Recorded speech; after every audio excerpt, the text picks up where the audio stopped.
Welcome to the Alcohol Free Life podcast, brought to you by thesoberclub.com. I'm Genuinely Grace. This is for you if you've quit the booze or you'd like to, or maybe you're just sober curious. I'll bring you tips and motivation without any judgment, and there'll be inspiration from experts, quit-lit authors, and sober heroes.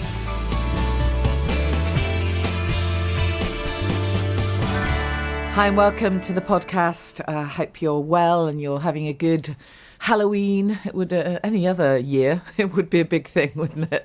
I've got a blog post on thesoberclub.com about sober Halloween trick or treat. You might want to give it a little read, particularly if you are at those early stages, of ditching the booze. I mean, I sometimes think back, and any kind of high days and holidays were a great excuse for me to drink. And if I had done something like Sober October, I would absolutely be at the stage where I was thinking, wow, great, it's coming to an end and there's going to be a kind of party atmosphere.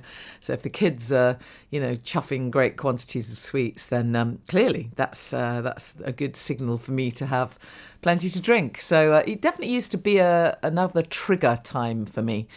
If you are at that stage, do have a read of the blog, and you might want to grab a copy of my little ebook. Obviously, it was ages ago now it came out, but in case you haven't got it yet, it's just a little e-booklet. It's tiny. It's only 99p on Amazon Kindle. It's called Goodbye Wine Witch, Tips to Tame the Voice in Your Head. There's just a few tips in there which might help you over if you are at that stage where you've got the unwanted thoughts, because that's what they are, right? They're unwanted thoughts about the booze or any other behaviour change that you are trying to make. It's been a busy week in the Sober Club. Lots of people going through all sorts of stuff, actually. That's one of the great things about what we do, is it's about so much more than just ditching the booze. I mean, I say just, of course, that's the biggest thing that you will ever do and the most important thing for your own health and well-being. But once you've done that, it's amazing how you then do have to look at some of the other stuff. And I said last week when I was answering questions, that's not a reason not to do this just because you don't really want to have to face up to what's coming next, because you do become much more resilient to be able to deal with it. And it isn't a magic kind of pill and a magic button. It doesn't make everything instantly rainbows and bunnies and perfect, unfortunately. It'd be good if it did. But it definitely gives you a different attitude and, brings you back that sense of knowing who you are. Anyways, I spoke a lot about that last week, so I won't do that again. I've got some really great guests coming up for you in the next few weeks about a whole range of topics. Again, one of the things that I love doing most is being inclusive with so many different aspects of optimum health and well-being, everything underpinned by just ditching the booze. So I'm going to be bringing you an interview with a colleague of mine on how to breathe properly. Actually, he's trained in the Wim Hof method, so he does courses and all kinds of stuff around Wim Hof's protocols of breathing and cold therapy. And yes, ahead of that interview, I can tell you that cold showers, or at least the last minute of your shower, freezing cold, is super good for you. And so we'll be bringing you that interview, so really looking forward to that. Also, I've already mentioned I'm going to bring you part of the interview that I did with a naturopath on really good fats, how to eat really well, really good nutrient-dense food, which I've said so many times is critical in the early stages of ditching the booze. I'm going to be interviewing Jason Vale. That's super exciting. That's going to happen.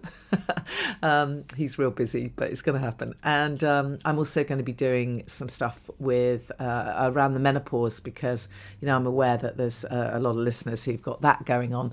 And even if you're a guy listening to this, or even if you're not at that stage yet, there'll be some generic optimum health and well-being tips, I'm sure, that I'll be able to bring you from that interview. Just a reminder too that I'm part of a Sky TV show. It's going to be on Sky Channel 192. It's called Feel Good Factor TV, and it's really exciting. It's very small. It's done at home. There's nothing fancy at all, but I have had the opportunity to interview some great guests and to bring some of the stuff that I talk about a lot, some of the imperfectly natural stuff, with my other hat on, to the telly. So that's a really cool thing. So that series starts on November the 7th. It's Sky Channel 192. It's called Feel Good Factor TV. My segment of that is called Imperfectly Natural. And some of my guests include people like Tabitha James Cran, who is an amazing organic hairdresser, Katie Brindle, who is a Chinese doctor, who again talks about the importance of the breath and also the gua sha method of massage. And I'm interviewing Star Keshava on her amazing facelift diet, worth it for the name alone, and she'll show us how to make some great smoothies and juices that really boost our well-being. So pop that in your diary, and I'm sure you'll see more information about that. Feel Good Factor TV starts November the 7th on Sky Channel 192. Hope I've got all that right. Check the show notes just in case. And what else was I going to tell you? Yes, I told you about the little ebook, Goodbye Wine, which is only 99p. There's a new blog on the Sober Club called Sober Halloween Trick or Treat. And that's kind of it in a nutshell, really. Alcohol is one big illusion that we've all bought into for so long. And actually, when the light comes on and you realise that it's just a trick, you have to catch yourself with the language you use as well. Because, and I know I was very guilty of this in the early weeks and months, we find ourselves saying things like, oh, sadly, I'm not the kind of person that can just have one drink, or such a shame that I won't be able to do that. And actually, we need to reframe that, because it's not a shame at all. And you aren't in any way inferior because you don't have an off switch. In fact, we are literally the lucky ones. And I know that's the title of a great book. We are the luckiest. We really are. Talking of books as well, I don't want to confuse you, but I do have a book coming out, but maybe I'll tell you more about that next week. That comes out early in the new year. Yeah, I'll tell you more about that next week. Otherwise I'll confuse you with too much stuff to think about. This week's guest, we've actually teamed up with Forward Together. Now, I just thought that this was such an interesting and totally innovative, well, I think, project. And we all know about those who are at rock bottom, and well, actually we don't. That's not true. Scrub that. Actually, many of us listening to this podcast are grey area drinkers, and we can stop drinking kind of whenever we want. It's just a case of if we then go back to it again. So it's about totally changing the mindset. But we do know that there are some people who are at rock bottom. They just can't, they're not functioning well. And it's often when people are at that stage that their family think about trying to get an intervention for them, or try and, get them to alcohol services. And we know that people, many people go through detox programs, whether that's in their own home, and then they report to various places, or they're under the supervision of a local doctor. And we know that some people go to rehabilitation and they're in a more clinical environment. But the reality is that's not always sustainable long term when you're back with your family. And also, I've often wondered about what it's like for other members of the family when someone is drinking too much. What is that like, or taking drugs? So I thought it would be fascinating to interview just the most amazing woman. You're just going to love her. Nicola Evans is from Forward Together, and her story totally speaks for itself. So I'm just going to let you enjoy this interview. I know that there'll be many people listening who, like me, are well over a year into sobriety, and you aren't at that stage where you need that intervention. But I personally think it's amazing to hear these stories, to hear what people are doing, because the more knowledge we have, the more compassion we have, perhaps there's a way to support, and the more all of us know the possibilities of how we might be able to find a way to refer people or to help other people, I think that, has to be a great thing. So it's a slightly different kind of podcast this week. Normally I'm bringing you tips for, whatever stage you are. And this week it's a little bit different, but I just really thought this was worth a discussion. So enjoy. One thing I rarely talk about on the podcast, but I'm so pleased to be able to discuss it, is intervention and rehabilitation services. And I'm so pleased that my guest is Nicola Evans from Forward Together. Nicola, thank you so much for joining us. Tell us a little bit about your background before we talk more about Forward Together. Tell us about your story. Okay. I've been in substance misuse area for around 27 years. Substance misuse, mental health, work for the NHS, all that type of stuff. I did have an issue with my ex-husband with cannabis, cocaine, alcohol. Stuck that out for 19 years, like you do, because you've got 4 children, which was difficult. But I didn't let it affect my work. In fact, it made my work better. In fact, I'd leave everything at the door as I walked into work and got on with everybody else's problems. And I think that's what helped me, helping everybody else, everybody else's problems rather than mine. Stuck that out for about 27 years, and then we was taken over by a big company, and I wasn't quite sure at first. You work for the NHS, it's a bit like being in the army, everybody knows what you're doing, and but then this big company come in and we was doing groups, because I love doing group work, because I love working with the addicts. I'd prefer to be in a room full of addicts than a room full of your general workers. That's just me, But with I don't know, they just didn't treat them right. They wasn't treating them right. And this boss sat me down and he said, you've only got 18 people on your group.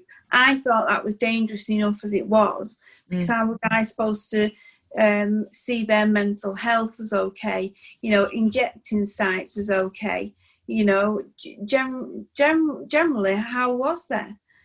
Really, it should be about 8 people. And we had another site in Crewe. And I said, what is it? Is it a competition? And he looked straight in my eye and he went, dead right, it's a competition. So at that point, I took my badge off, I threw it at him, and I said, these are not cattle, these are people. Yeah. And I walked out. Oh, God, what have I done? Like you do. And I thought, no, do you know what? I'm going to try and do this by myself, because the main area is family and the client.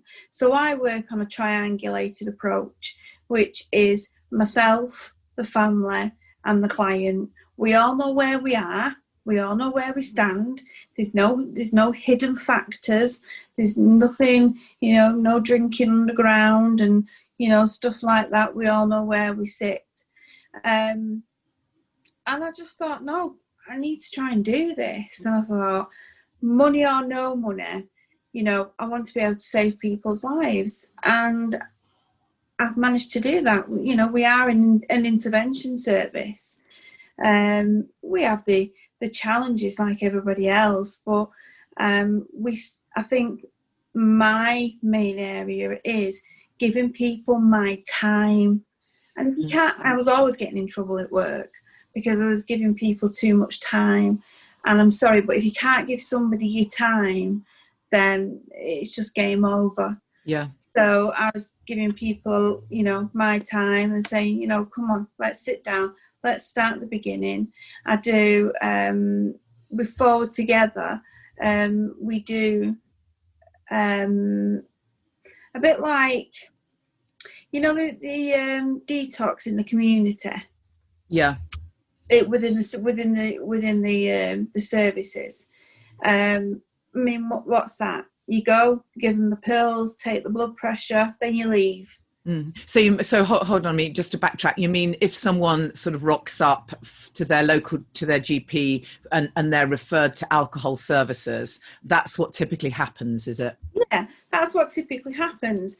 And the family are not versed in it. No. They don't know what they're taking. They don't know when the worker's coming to turn up. They don't know what should be happening through the night. So they don't know how to support them either. No, not at all. And a lot of the time they get, bless them, they get it wrong, and it's not their fault.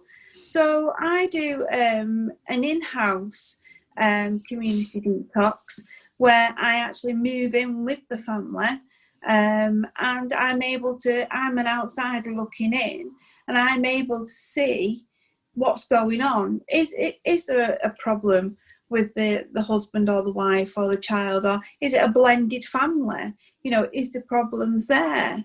We're going for about 5 to 7 days, and with the help of the doctor, the GP's on board as well with the medication, and I stay with them 24/7, and then we sit down, we go through, I'll sit down with each one of the family members and say, where do you think it's going wrong? What do you think's happening? Ask their opinion, because nobody's ever asked them before. I've had somebody used to work for the government, and when I went to see his wife, she burst into tears when I said to her, so what do you think? She went, oh my God. She said, it's been, I think it was 15 years. It's been 15 years and nobody has ever asked me that question. It's always been going into the statutory services, if a family member was to ring up, it's, I'm sorry, client confidentiality, all that sort of stuff, basically go away. Which I don't think is very fair. And I didn't think it was helping people.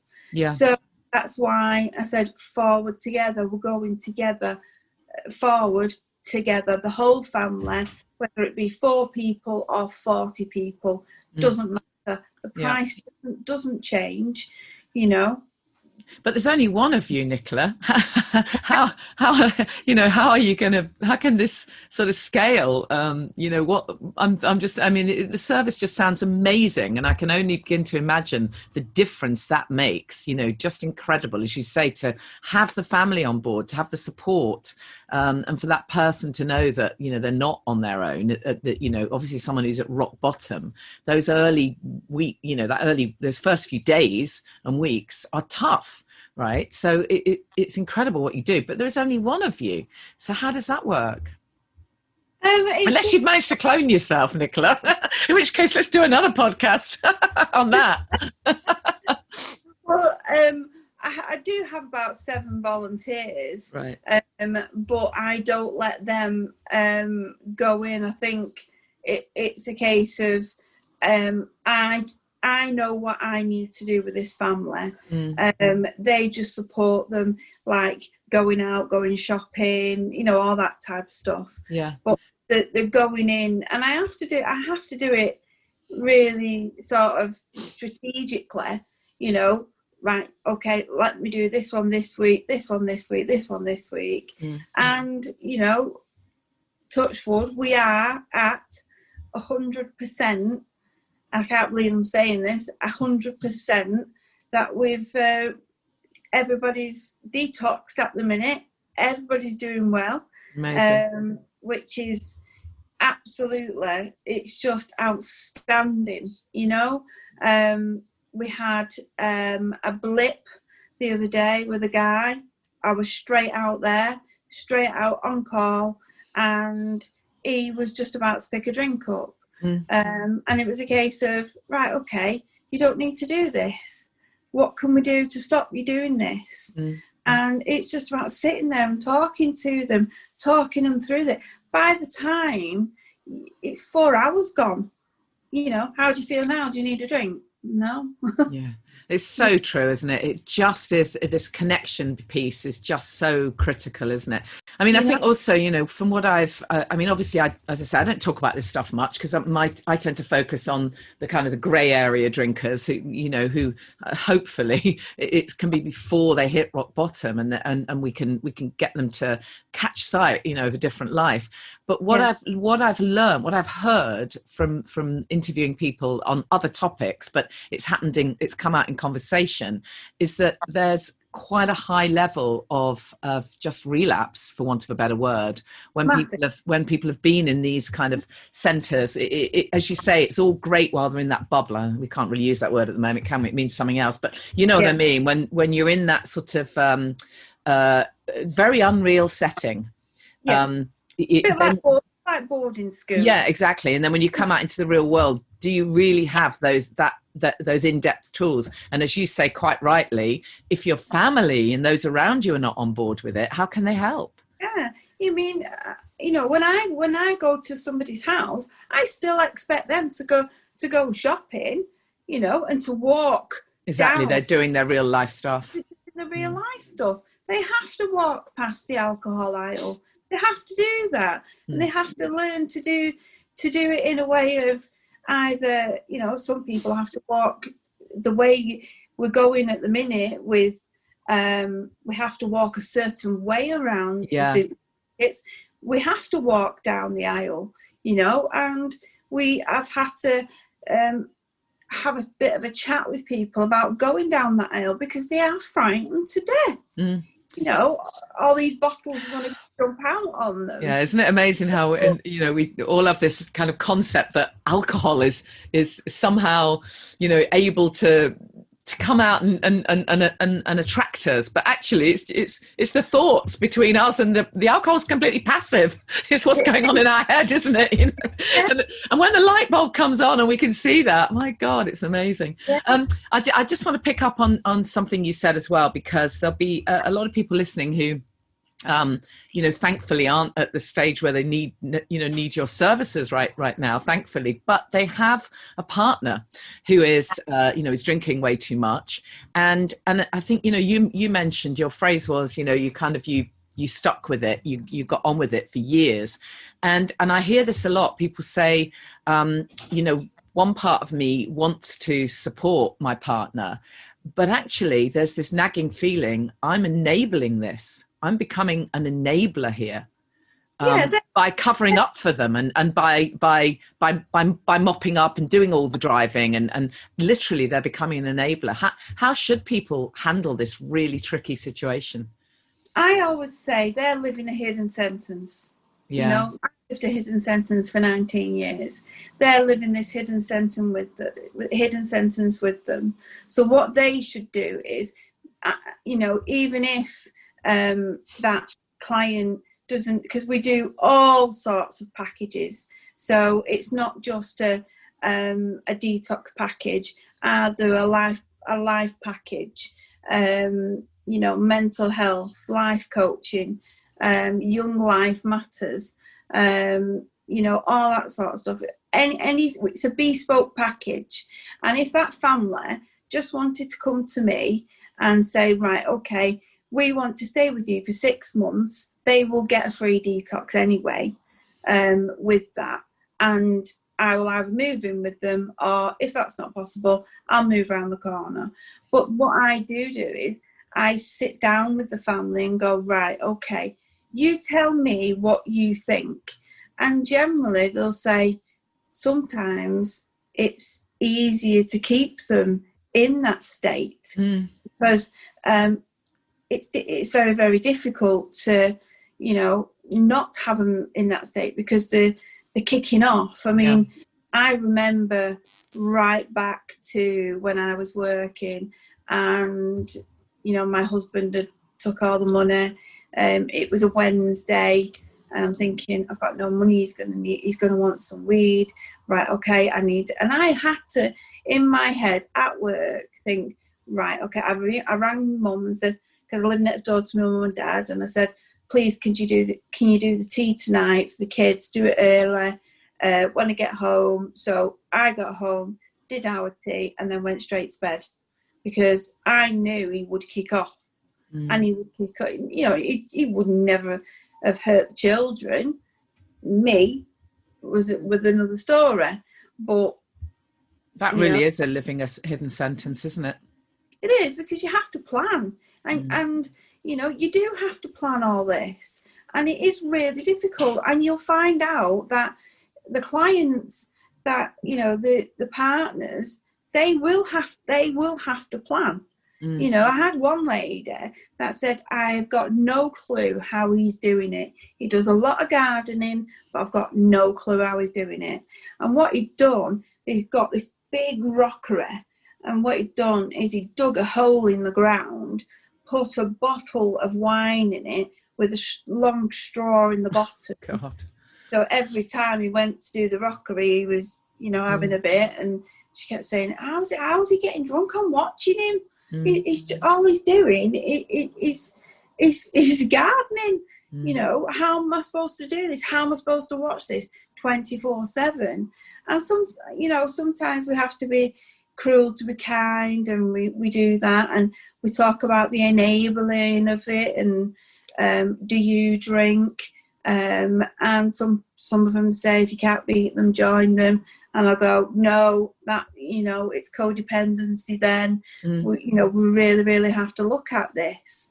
And I say to them, what you have to do is you have to make a choice. Do you want to stay in this and getting well, or do you want to leave? You know, and sometimes they do want to leave because all that love, I don't know, everything's broken down. Everything. What do you do then for the person who does want to stay with their partner, really loves their partner, and their partner just doesn't actually is in denial, is completely in denial? Perhaps it's not constant, maybe it's binge drinking sessions or drugs or whatever, but they're completely in denial. How do you deal with that? I suppose it comes back to the same choice, but how can you convince someone? How can you talk about this with someone who just is in denial and isn't ready to admit what's going on? By actually saying to them, I want you to do is I want you to film them when they're in the state. Oh wow, that's powerful. Right? Yes. And then I want you to sit down the next day when your partner is sober, and I want you to sit down together. Right. Yeah. And they did that. It was the guy who worked for the government, and she used to be a head teacher, and you know, in the end she just wanted to do a simple job as a carer, and that's what she did. And he actually made himself type 1 diabetic because of how much he was drinking. And she said, I can't take anymore. And I said, right, okay. And what I want you to do is I want you to film it. Right, okay. And I want you to sit down together with me, and I want you to see what's going on. Right, okay, we will. So they set up the camera, and it was showing what she did, what he did. And what she did was she would put her earphones in, and she would take herself off and basically ignore it. Yeah, try and pretend it wasn't happening. Exactly. It wasn't happening. And I said, right, okay, this is happening. That's what's happened. He was shocked. She was shocked. And I said, right, this is the beginning now. This is where we start.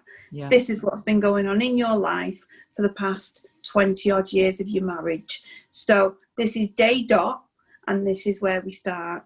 So I wrote a program called Kickstart, Choose Change and Moving Forward. And I take them through all them, and we have our ups and downs.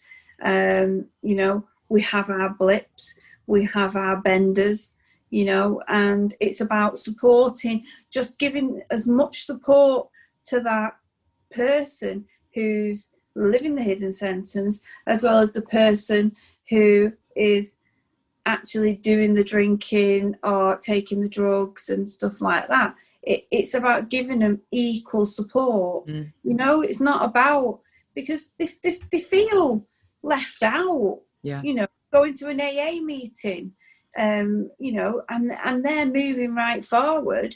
Their partner's right back over there, yeah. still reeling from what's gone on in the years. So it was a case of, right, come on, let's move forward together. Yeah, I love that. I love that. You've really, that name is really sums up your message, doesn't it? Yeah, and it was a case of, right, come on, let's move forward together, and this is what we're going to do, because she feels left out. She feels like you're going to have an affair, you're going to run off, and I get quite a lot of women turning around and going, do you know what? I wish they was the same as there was, because at least I knew where they was. You know, they've turned into a different person. I don't know who they are. They've moved forward, and I'm still here, and I'm still scared.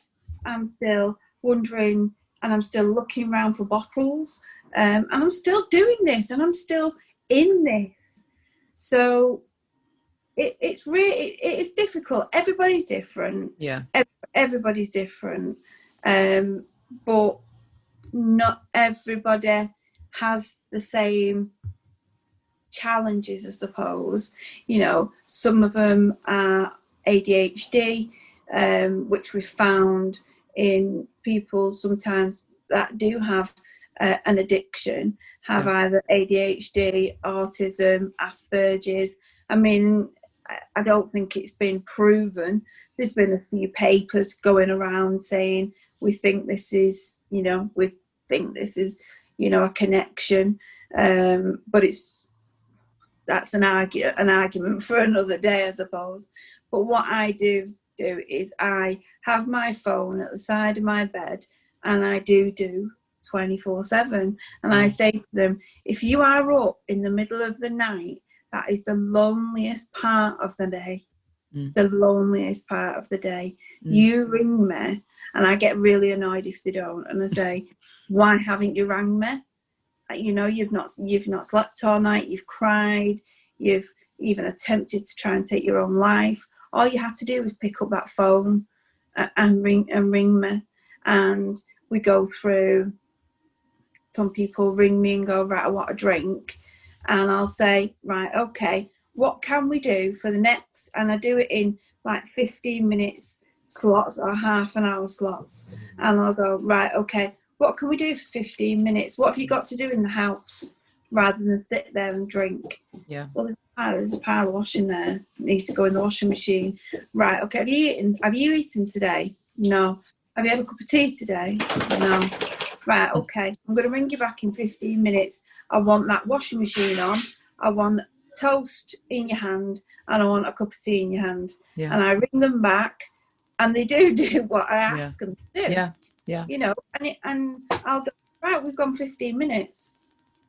Yeah, but I still need a drink, Right, okay, next 15 minutes. And we work round and just keep going. And that 15 minutes then turns into 2 hours. And by that time, that thought It's gone. Yeah. is only a thought. Yeah, and exactly. Put it into an action, you know. And I keep saying this to them, it's only a thought. Yeah. And to put that thought into an action, we're okay. Amazing. We're all right. It would be great if there were loads of you, Nicola. You are going to have to try and clone yourself. You're doing amazing work. Tell us your website, how people can get in touch with you. And also, is there a way that people can support your work? Even if they, you know, there is only one of you, not everyone can have your services, but is there a way people can support your work at all? If they wanted to get involved in, I'm just about to set up within our, we've got a rapid response COVID-19 community hub within our, Chapel in the Frith. That's in Derbyshire, yeah? Yeah. And there's a lot of things for the children at the minute that are not we've got county lines and stuff like that. And I want to be able to give the parents knowledge. Knowledge is power. And I want to set up things like that. Anybody that wants to help or get involved, that's fine. There is only one of me, as you say. And, it is difficult. And sometimes you think, I had a conversation with my partner, should I set up a GoFundMe page? But then I feel cheeky then, that why should I be asking people to support people with a drug or alcohol problem? Some people, a lot of people don't. Well, you and I should have that conversation separately, because I think this is something I've just been through recently, actually, and we should have that conversation separately, because I think many people who've come through this for themselves really do want to give back, and they really do want to support the kind of work that you're doing. So let's talk about that separately, and I'll convince you. But meanwhile, what's the best website for people to find out more about you? If you put in, if you just put in Forward Together, I'm the very first one that comes up in Google, so I'm very, very happy about that. Is that forwardtogether.com? It's www.forward-together.org. .org. Okay, .org. Okay, I'll put a link to that in the show notes as well. Nicola, it's fantastic to talk to you. Keep on doing your amazing work. I really appreciate it. Thank you so much for your time. You're welcome. So Nicola and I did have a chat after that podcast, after that interview. Make sure you check out the work that she does at Forward Together. I'll put the link in the show notes as well.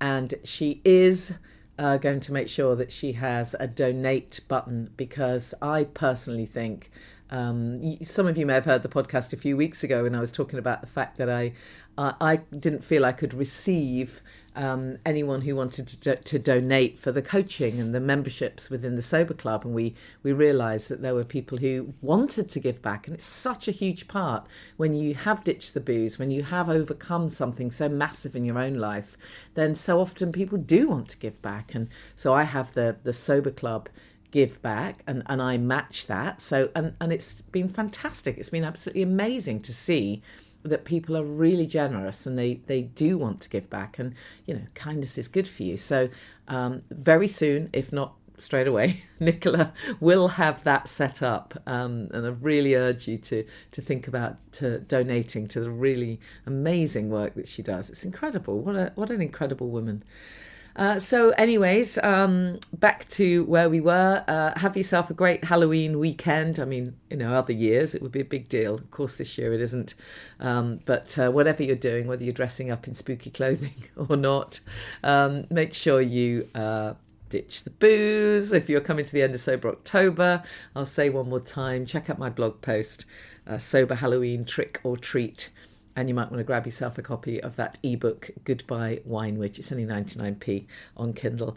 Make sure that you reach out if you're struggling. This week, it's been, certainly within the Sober Club, there have been people struggling for all kinds of reasons. It isn't always just that they are finding ditching the booze hard. It can be, they might be a year into sobriety and something else is cropping up that is just blindsiding them. So you have to share this stuff with other people. So just reach out, get connected, and please just get the help that you need. You can follow me on social media at Janie Lee Grace. I'm kind of really easy to find, and we'll be opening up the Sober Club at some point in the not too distant future if you want that kind of connection too. Have yourself a great weekend and a great week, and of course, if you have any suggestions of people you'd like me to interview for the podcast, drop me a message. I'd love to know what you'd like to hear more of. See you next time.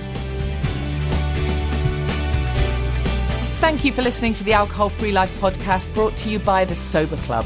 Please rate and review. And if you want support, accountability and inspiration, and you want to live your best life without the booze, check out thesoberclub.com.